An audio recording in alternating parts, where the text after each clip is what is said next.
Mən çoxdan da model axtarıram. Axırı yəni beləsi gəldimi mən götürmədim. Xanımı 2000 manata əmək haqqı ilə danışmışdıq, amma bu xanımın işi 5000 manat dəyərindədir. İnşallah yaxın vaxtda 5000 olacaq. Deməli baxın xanımın əlindəki modellər kim təqdim edir zəhmət olmasa. Arxa görünüşü də göstərin.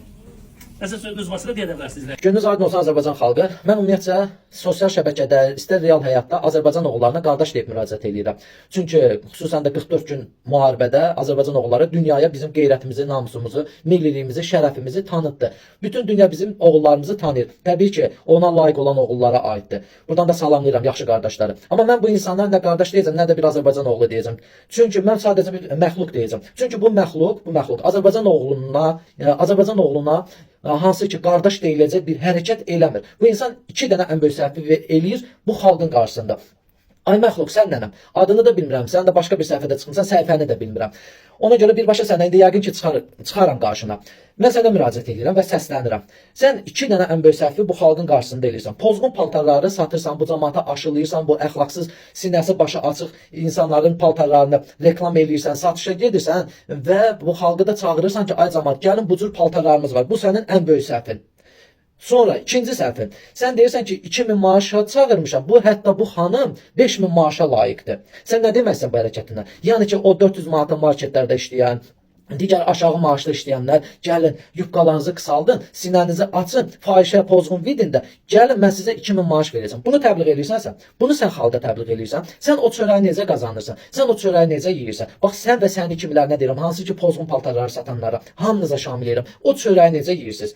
Bax mənə çatmır da bir insan, mən həmişə demişəm, bir insan bu xalqın milli dəyərlərini, qeyrətini pozursa, balaları pozursa, istər geyimlə, istər nə ilə fərq eləmir, istər sosial şəbəkədə, istər efirlərdə bu xalqın balalarını pozursa, bu xalqın qadınlarını pozursa, kişilərə əsəb verirsə, o birbaşa elə bir ki, əlində çamadanla, sumkayla, nə ilənsə axırı narkotik satır. Bu ölkədə. Sizin bu hərəkətləriniz ölkədə narkotik satıb, milləti zarazit eləmək, milləti pozmaqla bərabər bir şeydir. Yəni hətta mən deyərdim ki, o narkotikin hardasa bir əlacı var, amma sizlərin əlacı yoxdur. Sizin bu pozğunluqlarınızın əlacı yoxdur. Sənin məqsədin nədir? Bax bir mənə çatmır da bu insanlar, yəni normal bir qadın paltar satsan, sənin Allah rozunu verməyəcək. Gərək pis yolla Allahdan ruzunu alasan, təbii ki o ruzunu Allah başqa yerdən çıxardacaq. Çünki Allah sevmir xalqını, milləti pozan insanları sevmir. Sənə bir misal çəkim. Bax indi burada ümumi hamıya şamil edirəm. Hamı deyir ki, dövlət pozdu, dövlət belə elədi, dövlət qurumları nə bu ölkəni pozdu, nə elədi. Siz də qurban olun. Bu da mı dövlətdir? Bu da dövlətdir. Bu da içimizdə olan bir vətəndaşdır da. Bu da bir Azərbaycan oğlu da belə deyək. Bu da mı dövlətdir? Bu da mı məmurdur?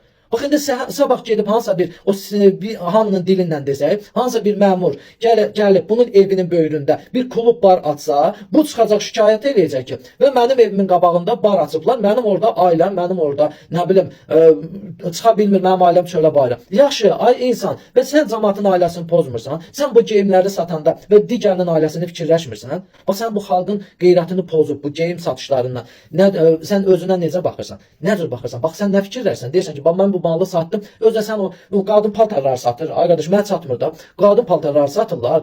Mini yubqanı geyindirirlər. Orada da onlar da takib edən kişilərdir. Ağızlarının suyunu axıdan kişilərdir. Ay millət, bəsdir bu qədər olmaz. Axı bu insanları niyə bu qədər pozursunuz axı? Bu niyə insanlarda bu pis geyimlərə maraq oyadırsınız? Yəni deyirəm ki, bu millət bu cür yolla qazanmasa, yəni çörək qazana bilmir ki, mən heç vaxt mənim takibimdə bir dənə qadın paltarlı reklamı hansısa bir mağazasının bir takibimdə yoxdur. Sadəcə bir səhifə çıxıb qarşıma. And olsun Allah onu reklam eləmək, yəni məqsədim deyil. Belə reklam kimi də çıxarsan nə xoş. Allah ruzunu versin. Takibimdə də kim varsa mən səslənirəm. Çünki mənim takibimdə olan insan ləyaqətli qadınlardır. Səslənirəm. Müraciət edin, o səhifəyə baxın. Vallahi deyirəm, mən onu reklam yox, sadəcə istəyirəm ki, siz də gedib o cür mağazalardan paltar alarsınız. O indi səhifəni də aşağıda etiketləyəcəm. Gedin bax o cür əsl Azərbaycan qadını. Ürəyim açıldı, and olsun Allah. Mən o insana da şəxsiyə girdim, yazdım o səhifənin sahibinə. Ki təşəkkür edirəm. Azərbaycan qadınlarının milliliyini qoruduğunuz üçün, əxlaqını qoruduğunuz üçün və bu gözəl paltarları satdığınız üçün sizə minnətdarım. Mən də sizə məsləhət görürəm. Həm keyfiyyət paltarların keyfiyyəti də bəllidir. Həm də ki onun məhz Azərbaycan qadını geyimləridir. Bax belə olun da, belə olun. Bax indi mən bu bayaqki məxluqa çatdırmaq istəyirəm ki, onun da Allah ruzusunu verir, sənin də. Ancaq o Allah sənə verdiyi ruzunu başqa yoldan, hansısa haram yoldan çıxardır. Onu sən hələ başına vurmursan. Amma bu insanların halal ruzusu elə cənimdə qalır. Allah xalqımızı, dövlətimizi qorusun və xalqımızın qeyrətini qoruyan kişi və qadınları var olsun, Allah onları bu ölkədən əskik eləməsin. Kim ki də bu cür xalqımızı pozur, istər geyimlə, istər əməllərindən, onları bizim ölkəyə çox görsün inşallah. Var olun Azərbaycan xalqı.